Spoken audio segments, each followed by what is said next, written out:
Hello everyone, welcome back to the channel. I am Priyanshi Jha and in this video I am going to tell you how to complete a chapter very effectively and in a way that actually works. Without any delay, let's start.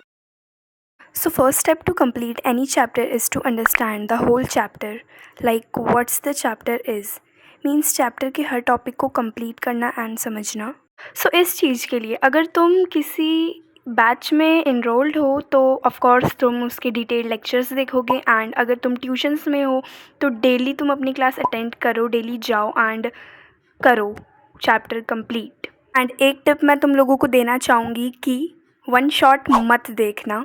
मतलब किसी भी chapter को जब तुम पहली बार पढ़ रहे हो एंड तुम वन शॉट से पढ़ रहे हो अगर, तो ये बहुत गलत है क्योंकि वन शॉट में कुछ भी चीज़ें डिटेल में नहीं बताते एंड सब ऊपर ऊपर से उसमें बताते हैं। वन शॉट होता ही है कि तुम उसको एग्ज़ाम से पहले देखो, ना कि तुम उससे डायरेक्ट पढ़ रहे हो। तो इसीलिए किसी भी चैप्टर को समझने के लिए, पढ़ने के लिए तुम उसके डेडिकेटेड लेक्चर्स देखो, ना कि वन शॉट देखो। तो अब मैंने जो चीज़ बताई तुम लोगों को, वो जो अब तुम पढ़ रहे हो तो वो तुम एक दूसरे सोर्स से पढ़ रहे हो, लाइक जो तुम्हारे सामने है तुम उससे पढ़ रहे हो।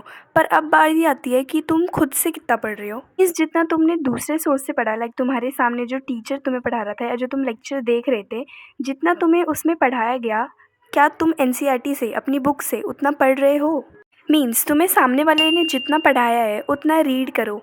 बट अगर तुम नहीं भी कर पाते हो तो जो तुम्हारा पूरा चैप्टर है, जैसे उसके सारे लेक्चर्स ख़त्म कर दिए उसके बाद भी तुम रीड कर सकते हो। बट मेक श्योर तुम बहुत दिनों बाद नहीं कर रहे हो, लाइक 1-2 दिन के अंदर ही करना है। जितने में तुम्हारा चैप्टर ख़त्म हुआ है उतने में ही तुम्हें अपनी एनसीईआरटी रीडिंग करनी है, जिससे तुम रिलेट भी कर पाओगे कि हाँ मैंने ये पढ़ा है, वो पढ़ा। सो इस बात का हमारा छोटा सा कंक्लूजन ये निकलता है कि हमें वन शॉट नहीं देखना, हमें डेडिकेटेड लेक्चर्स देखने हैं या हमें अपने ट्यूशन की सारी क्लासेस अटेंड करनी है एंड जितना पढ़ाया है उतना बुक में भी हमको रीडिंग करनी है। अगर नहीं होती है तो पूरे चैप्टर के ख़त्म होने के बाद करनी है, पर जल्दी से करनी है। रही बात नोट्स की, तो साइंस में तो ज़रूर बनाना, लॉन्ग बनाना, शॉर्ट बनाना, कैसे भी बनाना बट बनाना ज़रूर, क्योंकि भाई एनसीईआरटी पढ़नी तो है पर वो इतनी इजी डिटेल्ड नहीं है जितने तुम्हारे नोट्स रहते हैं। मतलब काफ़ी वो मिक्स है, कॉम्प्लिकेटेड है, पर तुम अपने हिसाब से बनाते हो तो वो तुम्हारी कंफर्टेबिलिटी के हिसाब से होते हैं।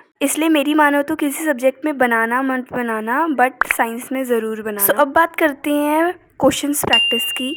तो अगर तुम किसी बैच में हो तो ऑफ़ कोर्स तुमको हर क्लास के बाद एक डीपीपी मिलती होगी सॉल्व करने के लिए। एंड बहुत लोगों का होता है कि वो डेली डीपीपी सॉल्व नहीं कर पाते हैं, सो दैट्स ओके। तुम चैप्टर ख़त्म होने के बाद भी कर सकते हो या फिर 2-3 लेक्चर्स कंप्लीट करने के बाद उनकी डीपीपी साथ में सॉल्व कर सकते हो। तो इसमें कोई प्रॉब्लम नहीं है कि तुम्हारी डीपीपी रह जाती है, लाइक उसका नाम डेली प्रैक्टिस पेपर है तो ऐसा ज़रूरी नहीं है कि तुम उसको डेली करो। बट अगर तुम कर पाते हो तो ज़रूर करो भाई। सो अब मैं तुमको जो चीज़ें बताऊँगी वो चीज़ तुम चैप्टर के ख़त्म होने के 1 हफ़्ते के बाद के अंदर अंदर कर सकते हो। दैट इज़ एनसीईआरटी सॉल्व करना। एंड अगर तुम कोई रेफरेंस बुक यूज़ करते हो तो वो सॉल्व करना। एनसीईआरटी सॉल्व करो पहले तो, मैथ्स के सारे क्वेश्चन सॉल्व करो, साइंस में भी, फिज़िक्स में काफ़ी सारे होते हैं सॉल्व करो। बायोलॉजी में लाइक तुम कभी कभार क्या ज़्यादा टाइम हम किसी वेबसाइट से क्वेश्चन आंसर्स करते हैं, वो चीज़ करो बट वो फेयर नोटबुक के लिए करो। बाकी तुम भी खुद भी आंसर लिख सकते हो रफ कॉपी में अपने लिए, डोंट केयर अबाउट ग्रामर वगैरह, बट तुम सॉल्व करो उसको। बायोलॉजी में भी, यस बायोलॉजी में भी। एनसीईआरटी साइंस में हमारे में इंटेक्स्ट क्वेश्चंस जो होते हैं ब्लू कलर में, वो भी बहुत अच्छे होते हैं, सो वो भी ज़रूर सॉल्व करने चाहिए।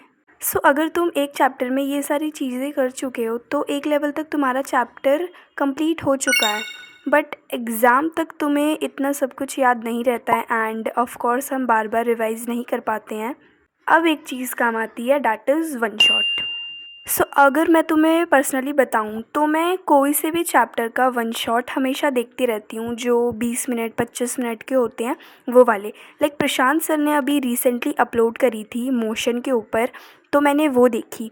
कभी छोटे छोटे टॉपिक्स रहते हैं लाइक एक्सेलरेशन वगैरह, तो वो देख लिया, इससे रिवीजन होता रहता है वन शॉट से। यही बात करें हम इंग्लिश हिंदी जैसे सब्जेक्ट्स की, तो इसमें यूट्यूब पे भर भर के एनिमेटेड वीडियोस हैं, तो रिवीजन के लिए हम वो देख सकते हैं। एंड जो तुमने नोट्स बनाए हैं वो तो ऑफ कोर्स तुमको यूज़ करने ही हैं अपने रिवीजन के लिए, तो वो हमेशा पढ़ते रहा करो। लाइक 20 दिन भी हो जाता है तो कोई बात नहीं, पढ़ा करो पर।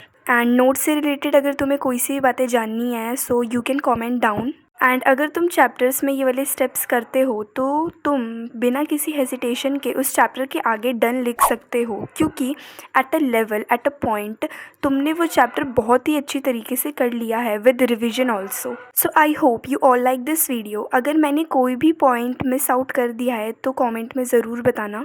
Subscribe for more such content. Till then, take care, be happy, be healthy. Bye bye.